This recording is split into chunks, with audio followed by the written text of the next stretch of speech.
शरद पवारांच्या दंगली संदर्भातल्या विधानाला बावनकुळे यांनी आता प्रत्युत्तर दिलंय। शरद पवारांच्या तोंडी दंगली घडतील अशी भाषा अयोग्य असल्याचं त्यांनी म्हटलंय। पवारांनी दंगली घडतील असं भविष्य कुठल्या कारणाने केलं असा सवाल देखील त्यांनी उपस्थित केला। महाराष्ट्रात मणिपूर सारखी स्थिती कधीच येणार नाही असं चंद्रशेखर बावनकुळे म्हणतात। दरम्यान महाराष्ट्रात मणिपूर सारखी काही घडेल अशी चिंता असल्याचं पवारांनी म्हटलं होतं, त्याला आता भाजपचे प्रदेश अध्यक्ष बावनकुळे यांनी जोरदार प्रत्युत्तर दिलंय। पंतप्रधान मोदी उपाययोजना करत नसल्याची टीका शरद पवारांनी केली होती, त्यानंतर मात्र बावनकुळे यांनी शरद पवार यांच्यावर पलटवार केलाय।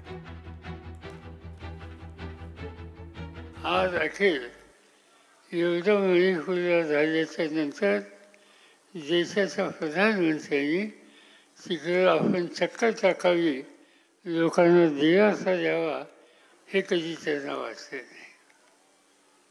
हे घडलं मणिपूरमध्ये, आजूबाजूच्या राज्यातही घडलं, खाली कर्नाटकामध्ये घडलं आणि अलीकडच्या काळामध्ये महाराष्ट्रात काही घडेल का काय अशी चिंता वाटायला लागली। शरद पवार साहेब निवडणुकीच्या राजकारणाकरता या स्तरावर ते बोलताय, हे काही चांगलं नाही आहे। महाराष्ट्राला विचलित ठेवण्याचं काम काही लोक करतायत। शरद पवार साहेबांना विनंती आहे की असे जे लोक आहेत जाती जातीमध्ये वाद निर्माण करणारे, यामध्ये जरा त्यांनी पुढाकार घ्यावा। देवेंद्र फडणवीसजी सक्षम आहेत, या महाराष्ट्रात तशी स्थिती कधीच येणार नाही। पण शरद पवार साहेबांनी दंगली घडवण्याच्या भाषा किंवा दंगली घडतील अशा भाषा, की पुढच्या काळातले दंगली घडण्याचे भविष्य हे कुठल्या कारणावरनं केले आणि त्यांच्या मनात काय हे मला माहिती नाही, एकदा तुम्ही त्यांनाच विचारावं लागेल। मणिपूर आणि महाराष्ट्रात मला तर शक्य नाही वाटत, कारण मणिपूरची वस्तुस्थिती फारच वेगळी आहे।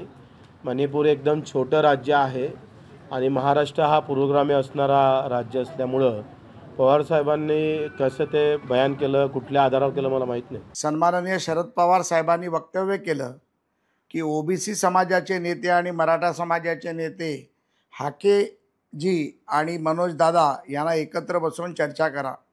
माननीय पवारसाहेब सातत्याने राज्यामध्ये असंतोष पसरवणं, समाजामध्ये तेढ निर्माण करणं आणि सत्तेत असताना प्रत्येक समाजाला त्या समाजापासून दूर ठेवण्याचं काम जर या राज्यात कोणी केलं असेल तर ते त्याचे जनक आपण आहात। राज्यविरोधी कारवाया करणारी लोक उभी राहतात आणि ते त्यांच्या तोंडून बोलतात, पण ती खरी शिकवण आपली असते। मनोज दादा, आता तुम्हाला खऱ्या अर्थाने कळलं की ह्या संपूर्ण आरक्षण न देण्याच्या षडयंत्राच्या मागचा रावण कोण आहे। मी हे पहिले एक स्टेटमेंट काही वाचलेलं नाही, कधी केलं त्यांनी